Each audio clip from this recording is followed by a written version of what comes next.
Halo, Saudara Edis. Wih, mimpi apa Saudara Edis? Minum apa ini? Vodka? Topi miring? Kok bisa berani naik ke sini? Topi miring, cap tikus? Hah? Datang, bunuh diri dong.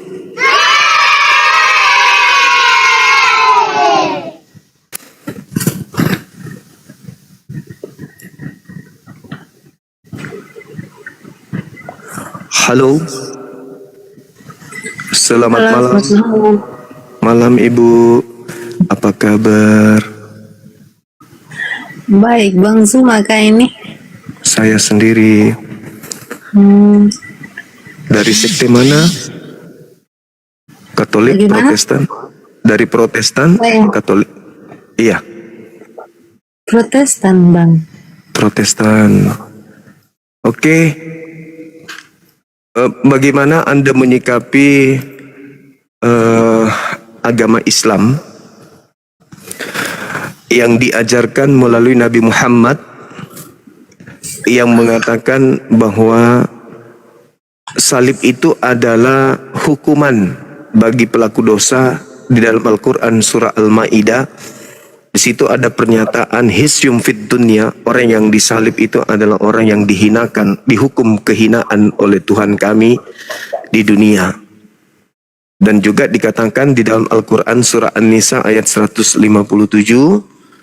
bahwa orang yang mengatakan bahwa Nabi Isa itu disalib itu adalah orang yang dihukum oleh Tuhan dengan hukuman kejahatan. Karena Nabi Isa tidaklah mungkin disalib untuk nebus dosa orang-orang pendosa. Nah, pandangan Ibu terhadap Al-Quran yang kami imani sehingga kami tidak menerima karya salib itu sebagai keselamatan, itu gimana sebagai seorang Protestan? Silakan. Ya, terima kasih ya. Iya. Maaf sebelumnya saya ini dulunya Muslim. Iya. Syukurlah, artinya Ibu sudah ada pandangan. Silakan. Kalau di Islam kita dulu, salib itu adalah hukuman bagi yang dikutuk Tuhan. Silakan. Saya kurang begitu jelas ya. Soalnya setelah saya terima Tuhan Yesus, saya tahu bahwa Tuhan yang saya ikuti, Tuhan yang saya sembah, Dia mengajarkan keselamatan, Bang. Iya, jadi oke. Sebelumnya saya imani. Jadi Tuhan yang Anda ikuti adalah Tuhan yang dibunuh oleh pahlawan Anda atau penjahat? Tidak. Lalu Anda selamat meninggalkan Islam menuju kepada Kristen untuk menyembah manusia yang dibunuh oleh pahlawan atau penjahat. Dia firman yang menyerupai manusia. Ya, itu muncul nanti setelah ada pola yang terukur, kemudian dia kudu Tuhan yang turun menebus dosa-dosa saudara-saudara kami Kristen, kan gitu. Nah, sekarang di dalam kitab Ibu ini 1 Korintus 15:17, sia-sialah iman kalian, kepercayaan kalian kalau Yesus itu tidak dibangkitkan. Bahkan kalian tetap mati di dalam dosa sekiranya Yesus itu tidak dibangkitkan dari kematian. Nah, untuk bangkit, harus mati dulu. Untuk mati, iblis harus kerja. Imam kepala harus bikin siasat palsu. Mahkamah agama harus bikin kesaksian palsu. Orang-orang Farisi, ahli Taurat harus bikin tipu muslihat untuk menjebak Yesus agar orang benar ini mati. Pertanyaan saya, separah itukah keselamatan di Kristen harus diterima dari pelaku-pelaku kejahatan? Ya, setahu saya Tuhan Yesus, saya memang bukan anak sekolah minggu, tapi saya mengimani itu sesuai dengan apa ya? Setahu saya dia bangkit 3 hari itu dia melawan maut untuk menyelamatkan dosa-dosa. Itu kan konsep yang muncul. Artinya Anda harus berterima kasih kepada iblis yang telah membunuh dia. Tidak. Lalu dia bukan dibunuh sama iblis. lalu siapa Dia yang kan membunuhnya kalau bukan iblis? ya, Siapa yang membunuh Yesus kalau bukan iblis?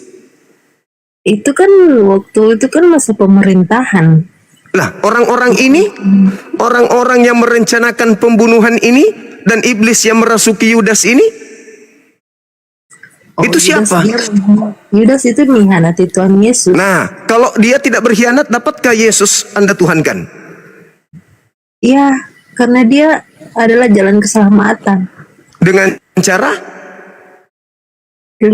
Dia bilang akulah jalan keselamatan. Iya, Dia bilang, betul. Dengan cara apa dia menyelamatkan? Kalau di Kristen, kalau di Yesus, cara Yesus menyelamatkan "Dengan adalah kasih." kasih. Oke. Sekarang kalau Anda ajaran kasih, musuh itu harus dikasihi. Saya tanya, Iya. pembunuh-pembunuh Yesus ini pahlawan atau penjahat? Mereka itu kan pada zaman itu kan zaman apa? Herodes apa? Ya, Herodes, Pilatus. Ya. Iya, itu zaman Pilatus. Nah, yang saya tanya, mereka yang mengeksekusi Yesus ini pahlawankah atau penjahat? Hmm, apa yang pembunuhnya? Iya, yang melakukan siasat, yang melakukan tipu muslihat, yang melakukan kesaksian palsu, sampai pada endingnya Yesus ingin dibunuh mereka dan mereka eksekusi benar-benar pembunuhan itu. Tapi di Islam, ketika iblis berkongko-kongko ingin membunuh rasul utusan Tuhan ini, Allah selamatkan nabinya. Tapi kalau di Kristen betul-betul mati untuk Iya. menyelamatkan Kristen katanya. Nah, maka muncul pertanyaan, para pembunuhnya ini pahlawan atau penjahat? Mereka itu kan kayak sudah kayak di hukum Taurat toh. Jadi Tuhan Yesus yang menggenapi. Lah, ya itulah yang saya maksud, saudariku. Pelaku tindakan pembunuhan ini pahlawankah untuk Kristen atau penjahat? Ya mau bilang pahlawan atau bagaimana saya juga kurang mengerti. Yang setahu saya yang saya imani dia itu menebus. Ya, menebus dosa kalian dengan cara dibunuh. Dia dia menyerahkan sendiri untuk Bunuh diri maksudnya? tidak, dia menyerahkan diri. Iya, maksudnya bunuh diri atau gimana?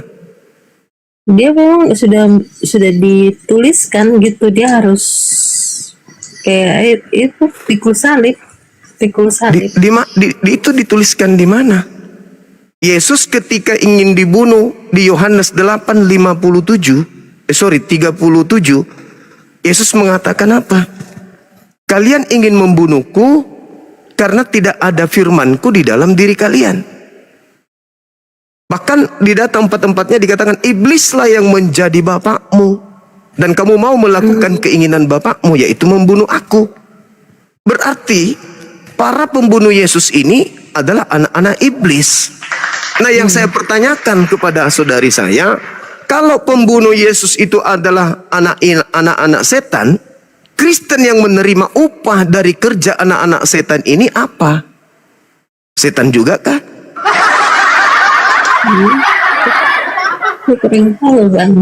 Karena Yesus berkata, waspadalah kepada penyesat yang datang kepadamu dengan memakai namaku dan berkata, akulah Kristus. Mereka akan menyesatkan banyak orang, jangan kamu percaya. Termasuk Anda, kalau Anda adalah tadinya Islam, berarti termasuk Anda disesatkan. Tidak. Lalu siapa yang datang ke dunia memakai nama Yesus dan menyesatkan banyak orang kalau bukan Kristen? Oh, bagi saya kalau agama itu kayak Kristen gitu itu kan cuman agama. Iya, siapa orang banyak yang pergi ke seluruh dunia memakai nama Yesus untuk mereka jajakan? Kalau bukan Kristen itu lalu siapa? Saya kurang tahu untuk sejarah-sejarah begitu. Karena jujur saya baru Bukan sejarah loh, bukan sejarah. Keadaan fakta real hari ini. Yesus berkata di abad pertama kepada muridnya, waspadalah kepada penyesat yang datang kepadamu dengan memakai namaku. Penyesatnya memakai nama Yesus dan berkata, akulah Kristus. Penyesatnya memakai nama Yesus dan mengatakan Yesus itu adalah Kristus. Siapa hari ini yang menggelari diri mereka pengikut Kristus? Mereka akan menyesatkan banyak orang. Jangan kamu percaya. Itu nasihat Yesus kepada Yahudi. Nah, di luar Yahudi, siapa yang memakai nama Yesus ke seluruh dunia? Mengajar dengan pola. Kalau begitu-begituan untuk debat-debat gitu saya kurang mengerti. Cuma berarti saudara saya ini masuk di sebuah agama yang ibu sendiri tidak ngerti. Bukan saya nggak ngerti. Saya terima Tuhan Yesus juga itu saya tidak sembarangan. Ibu, Yesus berkata kepada muridnya, jadi apabila ada orang berkata ada Kristus di sini, ada Kristus di sana, jangan kau percaya. Sebab Kristus palsu akan datang dan akan melakukan banyak tanda mukjizat dan kekuatan-kekuatan yang dahsyat. Kiranya dia menyesatkan orang-orang pilihan juga. Jadi ada Yesus palsu yang datang menyesatkan banyak orang. Siapa? Ya, yang datang kepada siapa itu siapa? Tidak, itu. Siapa? Itu kalau Roh Kudus. Nah, itu siapa? Itu siapa? Itu siapa yang datang pakai nama Yesus ke saudara saya ini? Siapa? Saya tidak tahu ya, Bang. Nah, itu dia. Jelas Roh Kudus yang berbicara. Itu menurut Anda Roh Kudus, tapi Yesus mengatakan waspadalah kepada penyesat yang datang kepadamu memakai namaku, mengatasnamakan aku.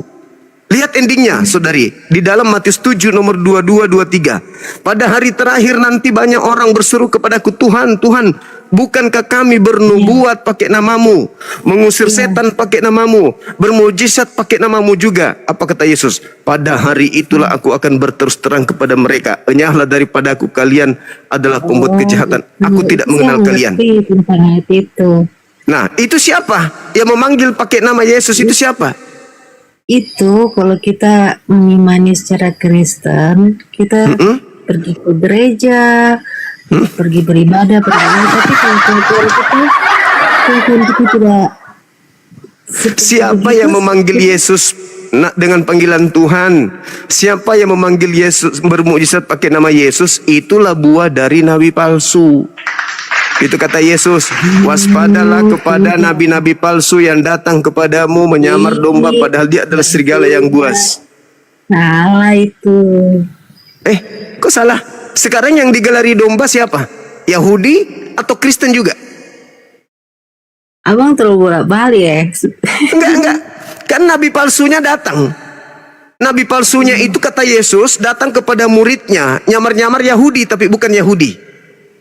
Dia akan menyesatkan banyak orang. Tanda-tanda dari penyesat itu adalah memanggil aku Tuhan, bernubuat pakai namaku, bermujizat pakai namaku, mengusir setan pakai namaku. Itu tanda dari buah nabi palsu. Iya, memang. Nah, siapa itu? Yahudi atau Kristen?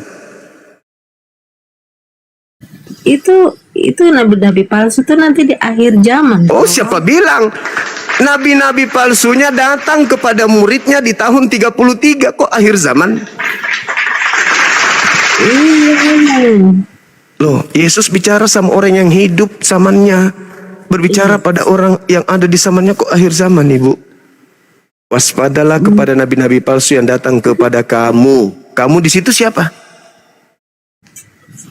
Itu tuh untuk umat.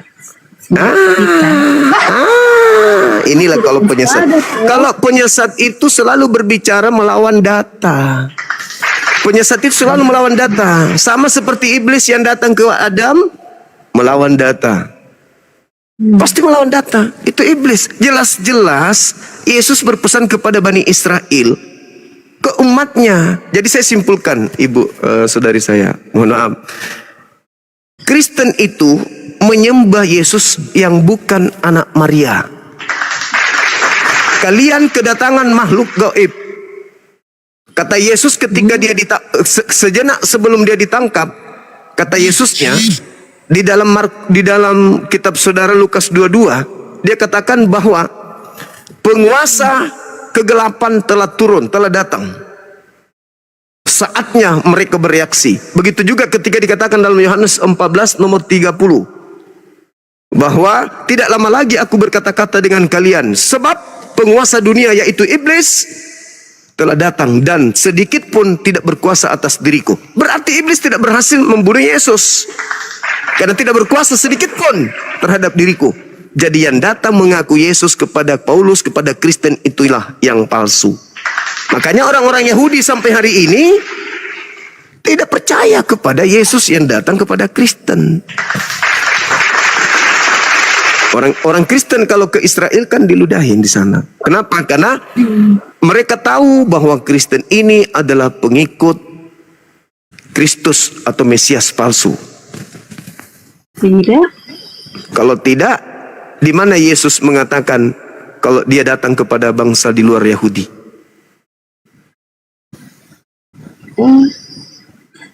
Saya sudah bilang, saya kurang begitu paham. Yesus berkata, saudaraku, Yesus berkata kepada Bani Israel, aku diutus hanya kepada domba yang sesat dari Bani Israel. Yes. Dan hati-hati kata Yesus kepada penyesat yang pergi ke seluruh dunia memakai namaku dan menyesatkan banyak orang. Iya, nanti itu kan di akhir zaman. Bukan akhir zaman. Kenapa harus di akhir zaman? Yesus mengatakan di saat itu juga. Bukan dikatakan akhir zaman. Maksud Yesus, kalau aku yang datang, itu adalah tanda akhir zaman. Kalau aku yang datang, tapi akan banyak yang datang, mengaku-ngaku aku, tapi itu bukan aku. Iya. Iya memang. Itu kan ketika ditanya ketika Yesus ditanya di muridnya di Bukit Zaitun yang tertulis dalam Matius 24, "Guru, apa tanda kedatanganmu?" Apa tanda kedatangan Yesus menurut Yesus ketika ditanya muridnya?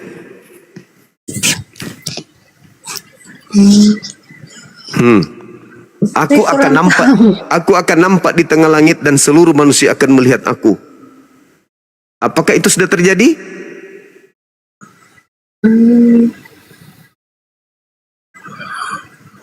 Belum. Berarti yang datang ke ibu siapa? Berarti dia sudah nampak di tengah langit. Kan dia tanya, "Guru, apa tanda kedatanganmu?" Kata Yesus, "Tanda kedatanganku, aku akan nampak di tengah langit dan seluruh manusia akan melihat aku." Apakah itu sudah terjadi? Tanda-tanda dia mau datang itu kan akan ada bencana. Nah, sekarang pertanyaan saya, apakah itu sudah terjadi? Iya, sudah ada. Mana? Mana Yesusnya? Mana Yesusnya mana? Yesus? Bukan Tuhan Yesus yang datang. Kalau Tuhan Yesus yang datang itu di dalam Alkitab. Tanda-tanda Tuhan Yesus datang itu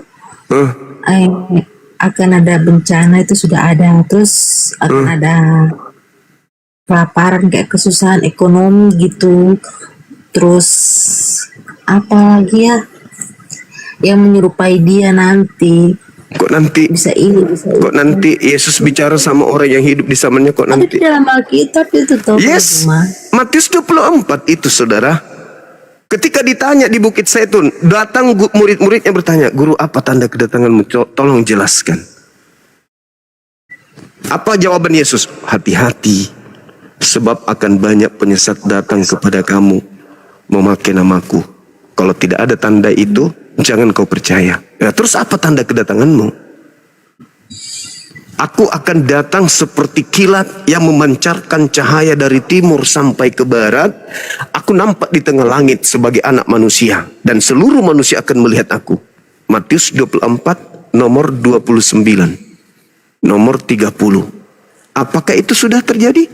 Belum. Jadi yang datang kata Yesus, kalau tidak ada tanda itu, percaya atau jangan percaya? Matius 23 nomor 24, 25, 26. Kata Yesus, percaya atau jangan percaya? Jangan percaya. Jadi kalau saudari saya ini, misalnya saudari ini adalah keluarga saya, datang ke rumah. Bang Suma, saya sudah murtad. Kenapa bisa, Dek? Saya ketemu dengan Yesus. Langsung ku kasih dalilnya. Nih, baca. Kalau ada yang mengaku kepada kamu Yesus, tapi tidak ada tanda-tanda ini, jangan kamu percaya. Itu dalil. Karena itu adalah penyesat. Dia akan memakai namaku, kata Yesus. Penyesat itu akan datang memakai namaku dan berkata, akulah Kristus. Jangan kamu percaya. Sebab, nomor 24-nya, kata Yesus. Kristus-Kristus palsu dan nabi-nabi palsu akan bermunculan dan melakukan tanda-tanda yang dahsyat dan mukjizat-mukjizat sekiranya mungkin menyesatkan orang-orang pilihan juga.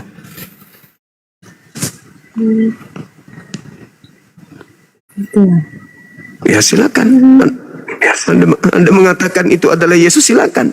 Tapi Yesus di dalam Bible ini sendiri mengatakan. Makanya di dalam Al-Quran Nabi Isa ditanya, wa isqalallahu ya Isa bin Maryam a anta qulta linnas, wahai Isa, apakah engkau yang mengajarkan orang-orang ini menuhankan dirimu? Nanti di padang mahsyar ketika kita sudah dibangkitkan ditanya, ini orang-orang ini menyembah engkau, apakah ketika aku utus ke dunia kau suruh memang menyembah kau? Apa kata Nabi Isa? Qala subhanaka ma yakunu li an aqula ma laysa li bihaqq, dalam Al-Quran surah Al-Maidah. Maha suci engkau ya Allah, aku tidak punya hak mengatakan sesuatu yang bukan hakku untuk aku katakan. Sama persis dengan Yohanes 12:49. Aku tidak berkata-kata dari diriku sendiri. Apa yang aku katakan hanyalah apa yang diperintahkan untuk aku katakan dan aku sampaikan. Itulah yang aku katakan, tidak yang lain. Kata Yesus, ma qultu lahum illa ma amartani bi ani a'budullah rabbi wa rabbakum. Aku hanya mengajarkan kepada muridku, kaumku, sembahlah Allah, Tuhanku dan Tuhanmu. Kata Yesus kepada Maria. Sama di dalam Bible juga, Yohanes 20. Maria, jangan kau sentuh aku, tapi pergilah kepada saudara-saudaraku. Katakan kepada mereka, aku pergi kepada Tuhanku dan Tuhanmu. Sama dalam Al-Quran. Makanya ketika dalam Al-Quran dikatakan, wa idza husyiran nasu kanu lahum Di dalam Bible Wakanu biibadatin kafirin, Al-Quran mengatakan nanti Yesus Isa akan menjadi musuh orang-orang yang menuhankan dirinya, dan nanti Isa akan menolak sembahan-sembahan yang pujian-pujian yang mereka lakukan. Terbukti kan di Matius 7, bukankah kami memanggil namamu, bernubuat, mengusir setan, bermujizat pakai namamu? Apa kata Yesus? Maaf, aku tidak mengenal kalian. Penyah daripada aku, kalian semua adalah pembuat kejahatan. Itu cuma itu. Setahu saya itu kalau untuk itu aku tidak mengenalnya, itu kalau memanggil kayak itu gimana? Saya tidak bisa berdebat gitu. Cuman saya mengimani, meyakinkan. Iya. Ada enggak, saudariku, ada enggak di situ Bible? Biar saya tunjukkan dalilnya dan ibu boleh baca. Oh gitu ya, sabar ya. Iya, silakan Anda buka Matius 7. Saya juga buka. Tereng, buka. Sudah.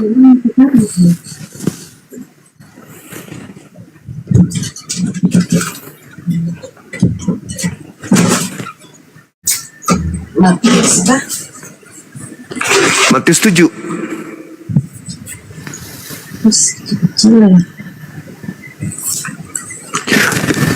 Saudari ini orang Indonesia kan?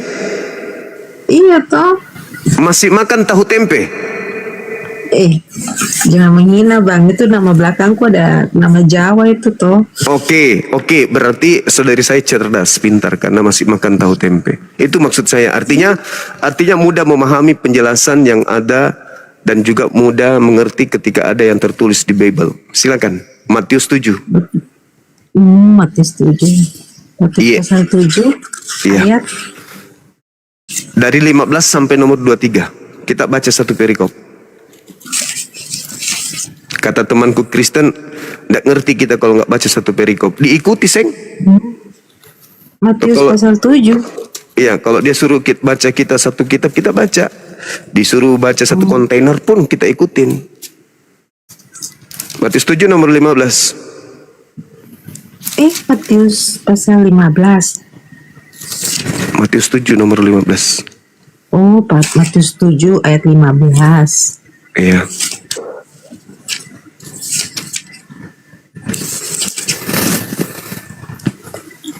Saudara. Waspadailah terhadap nabi-nabi palsu yang datang kepadamu dengan menyamar sebagai domba, tetapi sesungguhnya mereka adalah serigala yang buas. Dari buahnya kamu akan mengenal mereka. Dapatkah orang memetik buah anggur dari semak duri atau buah atakah dari rumput duri? Demikianlah setiap pohon yang baik menghasilkan buah yang baik, sedangkan pohon yang tidak baik menghasilkan buah yang tidak baik.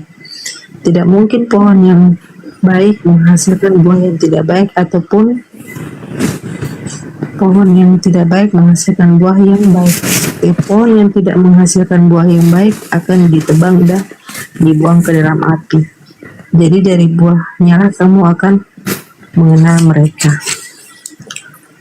Bukan setiap orang yang berseru kepadaku, Tuhan, Kecuali? Tuhan, akan masuk ke dalam kerajaan surga, melainkan orang yang melakukan kehendak Bapa yang di surga. Kehendak Dia, Tuhan Yesus. Kehendak Bapa loh. Jangan dipelintir. Yesus itu Bapa. Jangan apa? Tuhan Yesus itu Bapa. Nah, itulah awal mula kesesatan Kristen. Yang Anda maksud Bapa itu yang keluar dari kubur. Yesus mana pernah dia mengatakan aku adalah Bapa.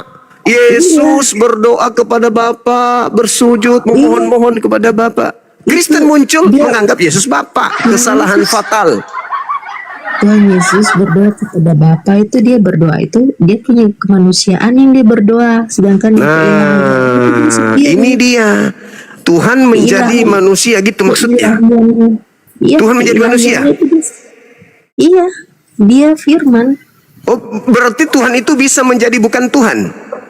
Dia firman yang turun ke alam semesta ini adalah firman yang menjadi alam semesta. Alam semesta beda.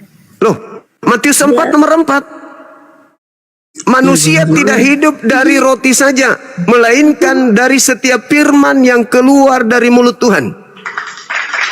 Yesus itu firman yang keluar dari mana? Dari Tuhan. Alam semesta ini semua manusia keluar dari mulut Tuhan. Matius 4 nomor 4.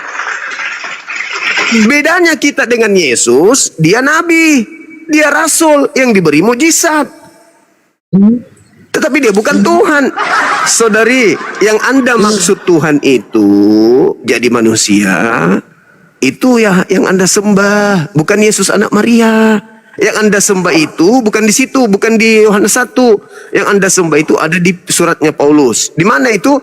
Filipi 2 nomor 6, nomor 7, nomor 8. Jadi dewa mengosongkan dirinya, si dewa ini, dewanya Romawi mengosongkan dirinya, lalu tidak mempertahankan kemudian kedewaannya, melainkan mengosongkan dirinya, lalu menjadi seorang hamba, yaitu sama seperti manusia, lalu taat sampai mati. Nah itu, kalau itu betul, itu Tuhan Anda, yaitu dewa Romawi yang turun ke bumi menjadi Yesus. Tapi kalau Yesus anak Maria, itu adalah ruhullah, itu adalah kalimatullah, itu firman yang menjadi manusia, itu tidak salah. Artinya firman itu perkataan Tuhan. Maria hamil kok, kalau tidak kuinjak lehermu. Hamil. Maria hamil, lahirkan seorang anak. Lahir.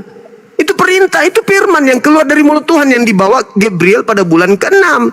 Tapi kalau dibilang Tuhan, misalnya nih, Tuhan berfirman, aku berfirman, jadilah aku daging. Aku jadi daging. Tidak begitu. Kalau itu yang saudari maksud, kalau yang Anda maksud itu adalah Filipi 2 nomor 6, itu ajaran Paulus untuk orang-orang Roma. Untuk orang-orang yang ada di Filipi sana, orang-orang penganut ajaran pagan.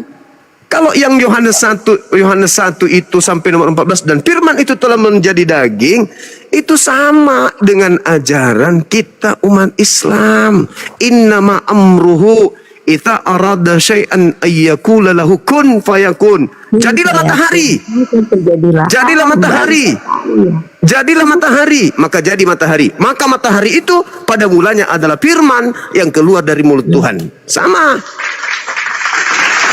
Firman itu telah menjadi tata surya. Karena kenapa? Tadinya keluar dari mulut Tuhan. Yesus sendiri loh yang mengatakan itu, Matius 4 nomor 4. Nah, jadi Kristen ini menyembah Kristus yang lain, tetapi disangka mereka menyembah anak Maria. Bukan anak Maria yang kalian sembah. Makanya nanti ketika ketemu di padang mahsyar antara Yesus dengan anak Maria, antara anak Maria dengan Kristen, anak Maria mengatakan, kalian siapa? Aku tidak mengenal kalian. Karena kenapa? Muridku itu boleh memanggil aku Kurios, boleh memanggil aku Tuan, Sayyid, boleh. Tetapi asalkan mereka melakukan kehendak Bapa. Apa kehendak Bapa? Hukum Taurat. Kristen melakukan hukum Taurat enggak? Enggak. Jadi pembeda antara pengikut Yesus asli dengan pengikut Yesus palsu. Pengikut Yesus asli masih menjalankan hukum Taurat kehendak Bapa. Sedangkan sudah digenapi. Itu jurus yang dipakai oleh pengikut Kristus palsu. Sudah digenapi.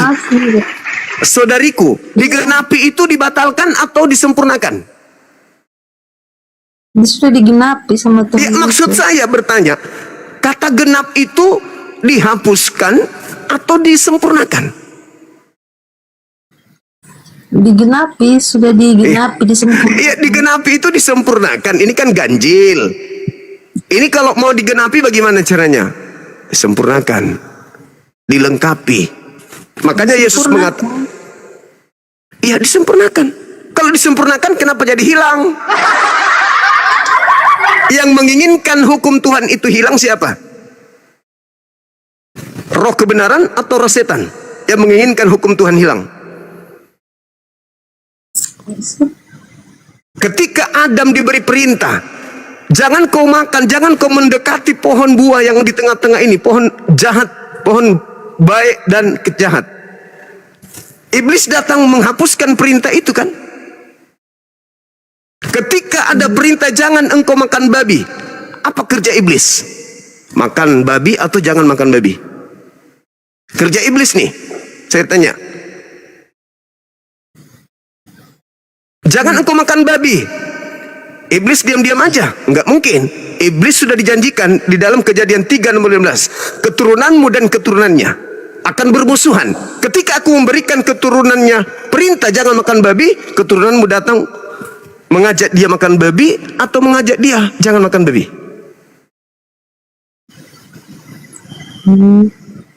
Itu dulu. Ketika perintah Tuhannya ibadah hari Sabtu, iblisnya datang mengajak ibadah apa? Melawan hukum Tuhan itu dengan cara apa? Jangan ibadah Sabtu, tapi hari Minggu. Ketika perintah Tuhannya, jangan ada Tuhan lain selain aku. Akulah Tuhan, jangan ada yang lain. Yesaya 43 nomor 10. Engkaulah saksi-saksiku, tidak ada Tuhan yang dibentuk. Yesus dibentuk jadi daging. Tidak ada Tuhan yang dibentuk sebelum aku, dan tidak ada Tuhan dibentuk setelah aku. Yesus dibentuk jadi daging. Tuhankah dia? Bukan. Iblisnya datang mengajarkan apa? Ketika Tuhan mengatakan tidak ada Tuhan yang dibentuk menjadi apapun, iblis datang mengajarkan apa? Ada loh Tuhan dibentuk jadi daging. Ketika Tuhan mengatakan sunat, potong si ucok, iblisnya datang mengatakan apa? Potong atau jangan potong? Iblis akan datang selalu berlawanan dengan perintah Tuhan. Ketika Yesus mengatakan, aku diutus hanya kepada domba yang sesat dari umat Israel, iblisnya datang mengatakan apa? Yesus diutus untuk seluruh umat manusia.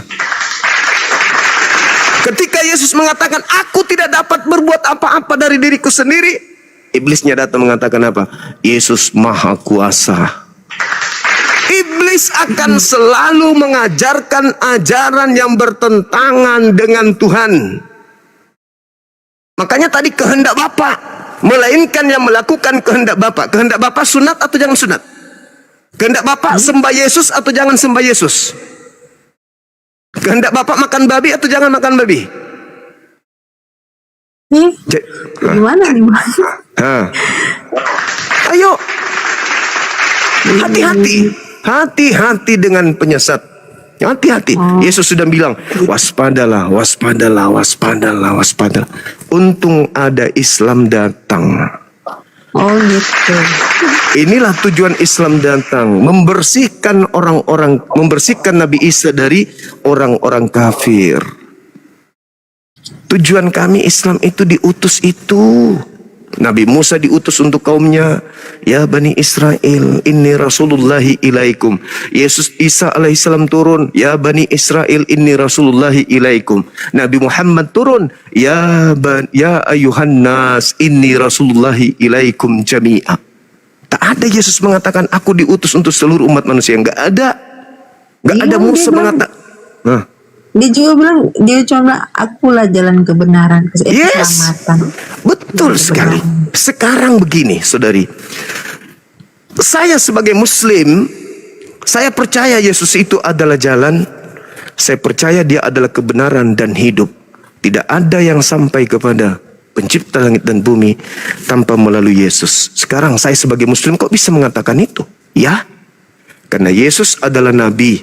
Saya harus beriman. Dia Nabi yang lahir di tengah Bani Israel. Manusia suci terkemuka di dunia dan di akhirat. Oke? Bagi Muslim. Saya sebagai Muslim. Dia adalah Nabi. Dia adalah Rasul bagi Bani Israel yang diutus sebagai jalan keselamatan bagi Bani Israel. Ingat kata kuncinya. Ketika Yesus mengatakan, akulah jalan, akulah kebenaran, akulah hidup. Apa kata kuncinya? Hidup kekal itu adalah mereka mengenal engkau satu-satunya Tuhan yang benar dan mengenal aku Yesus yang engkau utus. Apa pengenalan Yesus? Apa pengenalan? Ya benar. Apa pengenalan Yesus kepada murid-muridnya? Yohanes 17:8. Apa kata Yesus? Belum ada surat Paulus ini, belum ada doktrin dari Paulus, belum ada dari Lukas, Markus, belum ada yang lain. Baru Yesus nih, menurut penelitian orang yang menulis buku Yohanes. Yohanes 17:8. Segala firman yang engkau berikan kepadaku, kata Yesus, telah aku berikan kepada mereka, kepada Bani Israel. Dan mereka telah menerimanya dan mereka percaya bahwa engkaulah yang telah mengutus aku.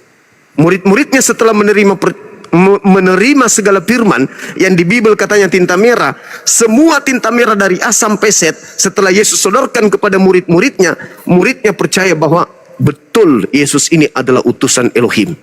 Selesai. Itu murid Yesus yang asli. Selesai. Segala firman, tidak ada lagi yang lain. Nah, bagaimana Yesus mempersaksikan dirinya? Yesus di dalam Yohanes 5:36, ada kesaksianku yang lebih penting dari kesaksian Yohanes Pembaptis. Apa itu? Bahwa semua mukjizat yang aku lakukan, mukjizat itulah yang bersaksi tentang aku, bahwa Bapa yang telah mengutus aku. Nah, sekarang Yesus bersaksi tentang dirinya sebagai utusan Bapa, utusan Tuhan, atau Tuhan itu sendiri. Kesaksian Yesus loh. Kalau pendeta, oh Yesus itu Tuhan sendiri, pendeta. Jemaat gereja, Yesus itu Tuhan sendiri, Tuhan sendiri. Tanya Yesus, Yesus, kak dia sini. Menurut dirimu, kau itu siapa? Yohanes 5:36. Ada kesaksianku yang lebih penting dari kesaksian Yohanes Pembaptis, bahwa seluruh mukjizat, membangkitkan orang mati, orang lumpuh berjalan, orang buta melihat, semua itu aku lakukan demi supaya aku bersaksi bahwa aku adalah utusan Bapa. Maka hidup kekal itu, dialah jalan, dialah kebenaran, dialah hidup. Ketika dia mengatakan, aku adalah utusan Bapa, Anda mendapatkan hidup kekal. Saya, Bang Suma, seorang Muslim, mengatakan, Yesus Kristus, anak Maria yang lahir dari perawan, yang turun ke bumi, diutus kepada Bani Israel, mengajarkan kemudian dirinya Rasul utusan Tuhan, adalah jalan menuju kepada surga. Tidak sah iman saya, kalau saya tidak beriman kepada beliau. Bagaimana dengan Anda? Percayakah kesaksian Yesus kalau dia adalah Rasul utusan Tuhan? Kalau percaya, kenapa Anda sembah? Berarti Anda adalah penyesat. Atau Anda adalah orang yang disesatkan dan terlena, tertidur dalam kesesatan. Silakan. Dan kata Yesus di dalam Matius 5 nomor 19, Barang siapa yang menghilangkan hukum Taurat meskipun yang paling terkecil, lalu mengajarkan kepada anak-anaknya, cucu-cucunya, tetangganya, orang tuanya, kata Yesus, dia akan menempati tempat terhina di dalam kerajaan langit. Nah, sekarang saudari saya kawin sama orang Kristen, oke, punya anak, oke. Apakah Anda mengajarkan anak Anda makan babi? Jelas dong. Apakah Anda mengajarkan anak Anda tidak sunat? Jelas dong. Apakah Anda mengajarkan menyembah kepada manusia Yesus? Jelas dong. Apa kata Yesus? Barang siapa yang menghilangkan hukum Taurat meskipun yang paling terkecil, lalu mengajarkan kepada orang lain, maka dia akan menempati tempat terhina di dalam kerajaan langit. Kalau soal sunat itu memang di dalam hukum Taurat Tuhan Yesus saja disunat. Tapi Itu wajib. Tuhan Yesus itu sudah itu 8 hari. Setelah Tuhan Yesus lahir 8 hari baru Tuhan Yesus disunat. Terus? Setelah Tuhan Yesus Ini saudariku, mohon maaf nih. Mohon maaf nih. Kenapa Anda, saya katakan, orang yang sudah disesatkan dan sudah mulai tidak berfungsi akal? Anda menyebut Tuhan Yesus, di sisi lain Anda mengatakan Tuhan Yesus disunat hari ke-8. Berarti Tuhan Anda bayi, punya kelamin, punya anus, gak bisa berjalan tanpa ibunya, dan Anda tuhankan. Enggak. Pernyataan saudara ini mengatakan Tuhan Yesus disunat pada hari ke-8. Tuhan disunat pada hari ke-8. Akal Anda sudah mulai mati, saudariku. Iya. Bagaimana mungkin pencipta langit dan bumi? Teman-teman, sini siapkan betadin, suntikan. Kenapa? Tuhan kita mau disunat. Sedangkan Muslim saja disunat setelah balik setelah dewasa. Mana ada orang sunat disunat? Enggak lah. Disunatkan setelah dewasa. Kami umat Islam itu disunat pada saat kecil. Kalaupun ada yang dewasa, ketika Umur ada kelas 6 orang SD yang tuh, Bang. masuk ke Islam, misalnya orang sudah tua masuk Islam baru disunat. Tidak, sunat itu kan kita saya kalau dulu Muslim itu kan Saya kelas 5 balik. SD disunat. Ya itu sudah kelas 5 SD, kelas 6 SD. Syariat Kelas 3 di juga. Islam itu sebelum balik kami disunat. Iya, iya. Sebelum datang sebelum balik. wajibnya ibadah wajib kami disunat. Nah, syariat sunat yang ada di Islam itu tidak sama perintah yang datang kepada Abraham. Tidak dikatakan bahwa wajib 8 hari. Tidak, yang diwajibkan itu adalah sunat. 8 harinya itu sunnah. Abraham sunat usia 80 tahun. Musak kurang tahu kalau soal. Nah, Ismail disunat usia kisaran 14 tahun. Yang jelas intinya yang setahu saya di dalam Alkitab Selisih dengan Ishak maksud saya. Jadi orang surat hati. Sunat hati itu tahu nggak yang ada di Ulangan itu? Lucu itu kalau kita bahas. Sunat hati itu istilah Tuhan, istilahnya Nabi Musa kepada orang-orang yang sombong kepada perintah Tuhan. Kamu sudah melihat kuasa Tuhan, kau diselamatkan, lautan sampai dibelah, kok kamu masih sombong? Kau minta makanan sudah diturunkan dari langit, daging langsung kau makan, kok masih sombong? Kok masih angkuh? Sunat hati itu melembutkan hati, memangkas kesombongan, supaya tunduk kepada perintah-perintah Tuhan. Orang yang sombong diperintahkan jangan makan babi, tetapi masih makan babi, itu tidak sunat hati. Bagaimana mau sunat hati? Perintahnya jangan makan babi. Kalau makan babi itu bagi Muslim kan haram. Haram memang. Kalau di Tuhan Yesus yang diperbarui ini setelah Tuhan Yesus datang, sesuatu yang dimuntahkan kembali itu haram. Tidak ada hubungannya. Matius 12, Matius 15 tak ada hubungannya dengan babi. Orang-orang Yahudi lagi makan, lewatlah orang-orang Farisi. Menu makanan yang ada di situ tidak ada babi, karena mereka orang Yahudi sampai detik ini haram makan babi. Makanya mereka disebut domba karena mereka hanya tidak makan babi. Kalau kalian disebut domba, lucu karena domba kok makan daging babi. Serigala yang makan daging babi. Kalau domba enggak. Nah, ketika mereka makan, di situ tidak ada menu babi. Orang-orang Farisi bertanya, kenapa muridmu makan tidak cuci tangan? Jadi itu yang dibahas itu cuci tangan atau tidak cuci tangan. Apa kata Yesus? Bukan yang masuk ke dalam mulut yang menajiskan, tapi yang keluar. Orang Kristen datang, orang Kristen mengatakan, oh artinya babi boleh masuk dong. Kalau begitu narkoba juga boleh dong. Itu Yesus tidak mengenal Kristen loh Bang. Apa? Tuhan Yesus itu datang tidak membawa agama. Siapa bilang? Tidak. Agama itu apa? Damai sejahtera. Itu kan berbagi. Agama itu damai. Agama itu tidak kacau. Lawan kata dari kacau apa? Saudari, lawan kata dari kacau apa? Damai kan? Yesus datang mengajarkan damai kan? Ketika orang itu melanggar perintah Tuhan, damai enggak? Enggak. Ketika orang itu taat kepada perintah Tuhan, damai enggak? Damai. Damai hatinya, damai hidupnya. Miskin pun dia tetap damai. Kenapa? Karena dia bersatu dengan Tuhannya. Itu agama. Matius 5 nomor 20, apa kata Yesus? Jika hidup keagamaanmu tidak lebih baik dari ahli Taurat, kamu tidak akan masuk surga. Berarti agama yang masuk surga menurut Yesus, pertama syaratnya agama dulu. Kalau Kristen bukan agama, berarti Kristen sudah tidak masuk surga. Karena kata Yesus, syarat masuk surga adalah memiliki agama yang lebih baik, yang lebih sempurna daripada Matius 5 nomor 20. Nah sekarang apakah Kristen lebih baik dari ahli Taurat? Enggak dong. Kenapa umat Islam itu kemudian tekun 5 kali sehari sujud kepada Tuhannya, padahal Tuhannya mereka tidak lihat? Karena mereka sunat hati. Mereka memangkas keinginan daging pada saat mereka masih menggaplek. Tak bunyi azan. Allahu Akbar, Allahu Akbar.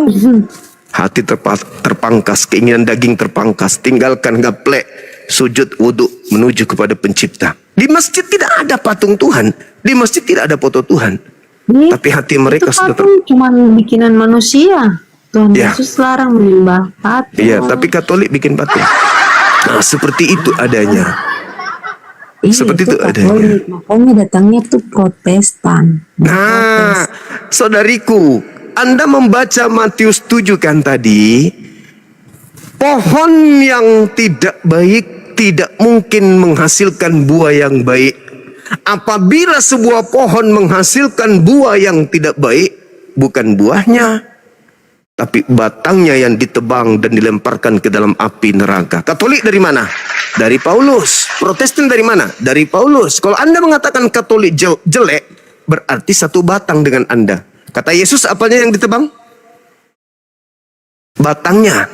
Kalau batang ditebang, mau dia Katolik, mau dia Protestan, mau dia Advent, ditebang batang semua neraka. Selesai. Itu kata Yesus. Gimana? Matius 7:15 tadi. Matius 7:15, 16, 17. Dari buahnya. Batangnya yang ditebang. Jadi kalau ada terlihat dari salah satu buah di situ yang rusak, memanggil aku Tuhan, bernubuat, mengusir setan, bermujizat pakai namaku, tapi tidak melakukan kehendak Bapa, apa yang ditebang? Pohonnya. Buahnya. Enggak, coba baca dalilnya. Bukan buahnya. Kalau ditebang, kalau batangnya ditebang, maka buahnya semua ikut hancur mati di neraka. Itu maksudnya itu kan. Kenapa? Itu kan maksudnya dari ayat itu maksudnya kita membawa Injil, menyebut-nyebut nama Tuhan, tapi kalau kelakuan kita jelek, itu Tuhan tidak mengenal kita. Oh, bukan. Tebang pohonnya. Kan berbicara mengenai nabi. Saudariku, kalau berbicara nabi berarti berbicara pengikut. Kalau pengikutnya salah, kalau di Islam nih ya, contoh di Islam. Kalau umat Islam itu melakukan, misalnya dia merusak tempat ibadah orang lain, apakah agamanya yang salah? Tidak. Kenapa? Karena tidak ada dalam kitab sucinya umat Islam untuk merusak ibadah, rumah ibadah, malah dilarang. Berarti yang salah buahnya. Buah yang salah. Bukan buku kitabnya, bukan Al-Qur'annya yang mengajarkan itu. Tapi buahnya sendiri yang mau, bukan batangnya. Ini batang nih, ini batang. Bukan ini yang ditebang, buahnya yang salah, oknumnya. Tapi kalau yang ini makan babi, siapa yang melarang? Ini sendiri. Dari mana itu muncul? Paulus. Ibadah minggu dari sini. Siapa yang ngajarkan? Bapak gereja. Awal mula. Maka siapa yang harus ditebang? Apakah oknumnya?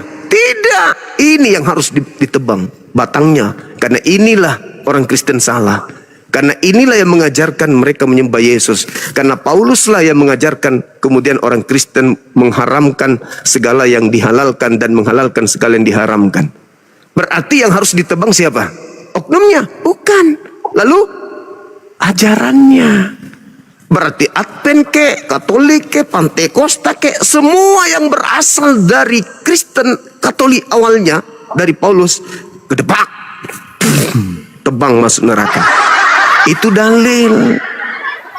Makanya Yesus mengatakan tidak semua orang yang memanggil aku kurios, tapi lagi-lagi lembaga Bible diplesetkan. Kurios diartikan Tuhan, padahal kurios itu artinya Tuhan. Tidak semua yang memanggil aku Tuhan akan masuk ke dalam kerajaan. Tapi yang melakukan kehendak Bapa. Kehendak Bapa. Sekarang pertanyaannya, apakah ada kehendak Bapa agar saudara menyembah Yesus? Bapa Tuhan Yesus. Nah, enggak. Ada enggak kehendak Bapa agar Anda menyembah Yesus? Ada atau enggak ada? Yesus. Cukup menyembah Bapa aja, ngapain nyembah Yesus? Ada enggak perintah nyembah Yesus? Enggak ada. Ada enggak perintah kemudian ibadah minggu? Enggak ada. Ada enggak Ibadah perintah? minggu itu kan karena Tuhan beristirahat. Perintah, kecuali yang melakukan kehendak. Ada enggak kehendak Bapa ibadah minggu?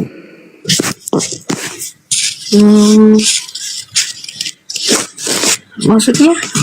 Ya kan, kata Yesus, tidak semua orang memanggil aku Tuhan akan masuk ke dalam kerajaan surga, melainkan mereka yang melakukan kehendak Bapa. Melakukan. Ada enggak kehendak Bapa agar kita melakukan ibadah minggu? Ibadah minggu kan Ada enggak? gereja. Ada enggak? Ada. Ya ke gereja maksud saya. Ada enggak? Kalau untuk ibadah minggu itu hari ke-6 ke hari ke-7 tuh Tuhan beristirahat. Hari ke-7 itu hari Sabat, Sabtu. Iya itu Yang ibadah minggu. Ibadah kita pergi ke gereja. Iya, ada enggak perintahnya untuk ibadah hari Minggu di gereja? Itu kan hari istirahat, hari Minggu. Hari istirahat itu jatuhnya hari Sabat, bukan hari Minggu. Hari Minggu itu hari pertama. Saya kira hari Senin. Alamak, Ahad, satu pertama. Sema Israel Adonai Elohenu Adonai Ahad itu Minggu, Ahad. Orang Yahudi menyebutnya Ahad. Hari pertama itu Minggu. Kalau orang-orang Roma, Yunani, hari pertamanya Minggu. Makanya orang Yahudi nyembah ibadahnya hari Sabtu, karena Sabtu itu adalah hari ke-7. Ada enggak? Hari Sabtu itu Advent. Advent mereka toh. Siapa? Yahudi. Hari Sabtu. Iya. Itu. Orang Advent itu ikut-ikutan Yahudi. Perintah Tuhan kepada Bani Israel itu ibadah hari Sabtu, ibadah Minggu tak ada. Berarti tak ada kehendak Bapa untuk ibadah Minggu gitu loh maksudnya. Jadi tapi saya kembalikan kepada saudari saya, kebetulan saudari naik ke sini dan aku sebagai seorang yang keluar dari Islam, silakan Anda renungkan, silakan Anda pikirkan, apakah yang menghadiahkan Yesus di atas tiang salib itu? Saya hanya ingin mengatakan, saya dulu dari Muslim. oh saya positive thinking. Anda mengatakan dari Muslim, dari Hindu, dari Buddha, saya tak ada masalah dengan itu. Iya, saya tidak ada masalah. Saya hanya ingin mengatakan begini. Saya kira mau dites di Oh, enggak perlu, saya. enggak perlu bagi saya. Orang kalau sudah mengaku Islam pun kalau dia sudah mengaku dirinya sebagai seorang Kristen, itu sudah kategori keluar. Nah, kalau saudara Kristen mengaku saya ini adalah seorang murtadin, bagi saya itu biasa. Kenapa? Karena Paulus yang mengajarkan di dalam 1 Korintus 9, Paulus sendiri mengatakan, bagi orang Yahudi aku mengaku Yahudi. Bagi orang penganut Taurat aku mengaku taat Taurat meskipun aku tidak taat Taurat, supaya aku bisa memenangkan kemudian pelaku-pelaku Taurat. Jadi Paulus itu sudah mengajarkan menyamar-nyamar. 1 Filipi 1 nomor 18. Yesus diberitakan baik dengan maksud menipu maupun maksud mengelabui maupun maksud tipu muslihat, berpura-pura, semangat palsu, atau dengan jujur aku tetap bersuka cita. Jadi kalau ada orang mengaku saya murtadin, saya mantan kiai, saya tidak perlu menguji karena saya sudah hafal orang-orang yang ada dari seberang. Gitu saudariku. Saya hanya ingin mengatakan terakhir sebelum Anda turun, kalau sekiranya Yesus itu adalah juru selamat bagi Anda, maka coba Anda renungkan.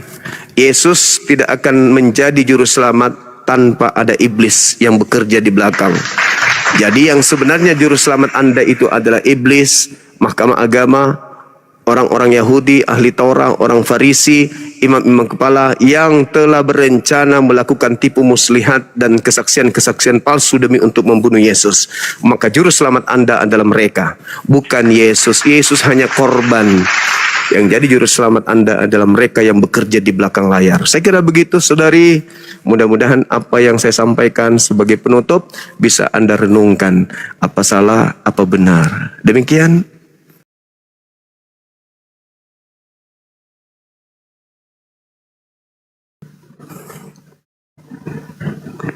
Halo? Oke.